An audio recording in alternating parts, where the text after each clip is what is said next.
আপনাদের সকলকে আবারও একটি নতুন ক্লাসে স্বাগতম। আজকের ক্লাসটি মূলত তাদের জন্য যারা এবার এসএসসি 26-এ পরীক্ষা দেবেন। যারা এসএসসি 26 সালে পরীক্ষা দেবেন তাদের জন্য মূলত আজকের এই ক্লাসটি ডিজাইন করে তৈরি করা হয়েছে। আজকে আমরা এমন একটি গুরুত্বপূর্ণ ম্যাথ নিয়ে আপনাদের সঙ্গে আলোচনা করব, যেই ম্যাথটি অলরেডি বোর্ডে চলে এসেছে। এই ম্যাথটি দেখেন কোন বোর্ডে চলে এসেছে, সিলেট বোর্ড 2023-এ চলে এসেছে। এটা শুধু যে সিলেট বোর্ডে এসেছে তা নয়, আরও অসংখ্য বোর্ড রয়েছে। আপনার কোশ্চেন ব্যাংকটি খুললেই আপনি দেখতে পারবেন এই ধরনের ম্যাথ অসংখ্য বোর্ডে এসেছে। তাই আজকের এই ক্লাসটি আপনাদের জন্য খুবই গুরুত্বপূর্ণ। কাদের জন্য? যারা এবার এসএসসি পরীক্ষা দিবেন তাদের জন্য। তো চলেন দেখি এই ধরনের ম্যাথ যদি আমাদের পরীক্ষায় প্রশ্নে চলে আসে তাহলে আমরা কিভাবে এই ধরনের ম্যাথগুলো সলভ করব। এই ধরনের ম্যাথ সলভ করার জন্য আপনাকে অবশ্যই বীজগণিতের যে সূত্রগুলো রয়েছে সেগুলো মনে রাখতে হবে। সবগুলো সূত্রই কি মনে রাখতে হবে? না, এই ধরনের ম্যাথ সলভ করার জন্য আপনাকে শুধু একটি সূত্র মনে রাখতে হবে। সেই সূত্রটি কি দেখেন, মনে রাখতে হবে a মাইনাস বি হোল স্কোয়ারের সূত্র। তো a minus B whole square সমান আমরা কি লিখতে পারি?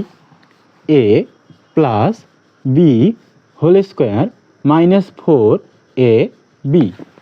এখন দেখেন আপনার এখানে ছিল a মাইনাস বি হোল স্কোয়ারের সূত্র, আপনি পেয়ে গেছেন a plus B whole square minus 4ab।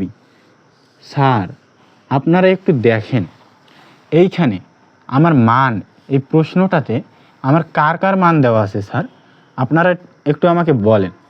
এই প্রশ্নে আমার মান দেওয়া আছে a প্লাস বি।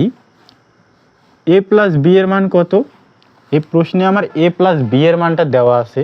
তাহলে a প্লাস বি এর মানটা কত? √9। এবং এই প্রশ্নে আমার দেওয়া আছে a মাইনাস বি এর মান। a মাইনাস বি এর মান কত? 1। আমাদের সূত্রটা একটু দেখেন তো স্যার, আমাদের সূত্রটা কীরকম? আমাদের সূত্রটাতে দেওয়া আছে a plus B whole square minus 4ab। তো স্যার আমরা কি এখান থেকে লিখতে পারি যে a minus B whole square সমান a plus B whole square minus 4ab? অবশ্যই লিখতে পারি। এই আমাদের মেইন সূত্র, আমরা সূত্রটা এখানে লিখে ফেললাম। এরপরে দেখেন স্যার এই সূত্রের মধ্যে a প্লাস বি এর মানটি দেওয়া আছে। a প্লাস বি এর মান কত স্যার? a প্লাস বি এর মান কত? √9। তো এখানে a প্লাস বি এর জায়গায় শুধু তার মানটা বসাই দিতে হবে, অর্থাৎ √9 বসাই দিতে হবে। এরপরে কি স্যার? মাইনাস 4 ab কে কী করতে হবে স্যার? আমাকে সরাইতে হবে। ab এর জায়গায় আমরা কি বসাবো? ab এর মানটা কত স্যার? 1। ab এর জায়গায় আমরা ab এর মানটা বসিয়ে দেব। ab 4-এর সাথে কী আকারে আছে স্যার? গুণ আকারে, তাই আমি গুণ আকারে লিখে দিয়েছি। এখন দেখেন স্যার আপনারা হয়তো ছোটোবেলা থেকেই পড়ে এসেছেন যে a, মনে করেন √a থাকলে এর ওপর যদি স্কোয়ার থাকে তাহলে স্কোয়ার আর রুট কাটাকাটি যায়, কাটাকাটি গিয়ে শুধু a পড়ে থাকে। একইভাবে দেখেন √9 এর উপর স্কোয়ার আছে, তাহলে স্কোয়ার আর √9 মধ্যে √ কাটা যাবে, পড়ে থাকবে কি এখানে 9, মাইনাস চিহ্ন আছে স্যার, মাইনাস বসে দেন। এরপরে 4 × 1, আপনি যদি স্যার 4-এর সাথে 1 গুণ করেন তাহলে কত পাবেন? অবশ্যই 4 পাবেন। 1-এর সাথে যে কোনো কিছু গুণ করলে আপনি কত পাবেন স্যার? যেই জিনিসটা গুণ করবেন সেই জিনিসটাই অবশ্যই পাবেন। তাহলে আমরা যদি 1-এর সাথে 4 গুণ করি তাহলে পাই 4। এখন এখান থেকে দেখেন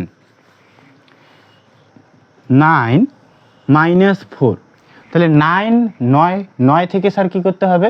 9 থেকে আমাদের 4কে বাদ দিতে হবে। 9 থেকে 4 বাদ দিলে কত থাকে sir?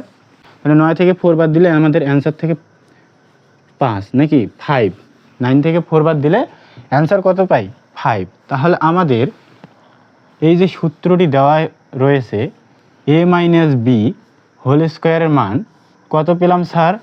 a minus B whole স্কোয়ারের মান পেলাম স্যার আমরা 5। তো আপনাদেরকে যদি কখনো এই ধরনের কোশ্চেন দেয়, এই টাইপের কোশ্চেন দেয়, তাহলে আপনারা মূলত এই সূত্রটা দিয়ে কোশ্চেনটি সলভ করতে পারবেন। আজকের ক্লাসটি এসএসসি 26দের জন্য খুবই গুরুত্বপূর্ণ, কারণ তাদের সামনেই এসএসসি পরীক্ষা। তাই আপনারা যদি আরও এরকম অসংখ্য ম্যাথ সলভিং ক্লাস পেতে চান, তাহলে অবশ্যই কমেন্টে জানিয়ে যাবেন।